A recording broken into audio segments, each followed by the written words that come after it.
Le premier rendez-vous, c'était en 1991, et c'est tous les 2 ans. Ça a été d'abord à La Baule, maintenant c'est à Nantes.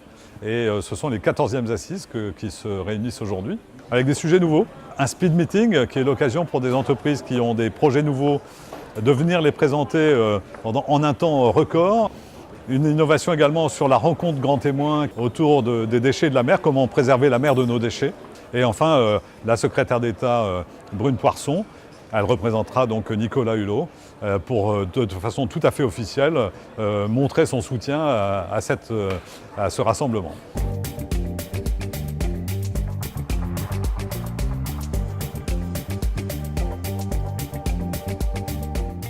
Alors, l'économie circulaire, c'est effectivement au cœur des débats de des 48 heures. Comment faire pour qu'un produit qui était hier un déchet, finalement, participe à l'économie locale. Et souvent, on se rend compte que finalement, trier ces déchets, les recycler, que ce soit les emballages, les déchets du BTP ou des déchets dangereux, les déchets électriques, électroniques, bien trier ces déchets, souvent, c'est de l'activité économique, d'abord, qui se fait en général sur place, en tout cas à proximité. Et ensuite, c'est apporter à notre industrie des sous-produits qui vont venir l'alimenter, plutôt que de devoir aller importer des produits de l'étranger ou de les extraire du sous-sol en portant atteinte à l'environnement.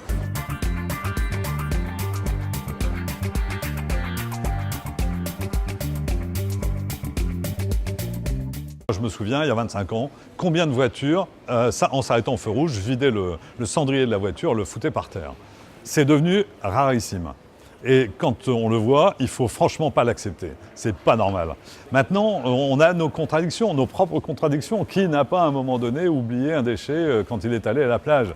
Là aussi, je pense que si on est capable d'aller à la mer ou à la montagne avec de quoi faire goûter les enfants, on est bien capable de ramener les déchets à la maison et de les trier pour les mettre dans le bac de tri.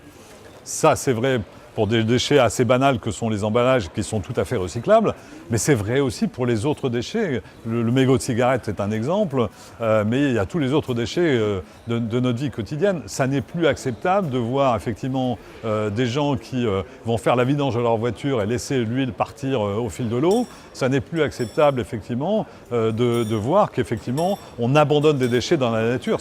Et je pense qu'il y a eu une évolution, mais il y a encore beaucoup à faire.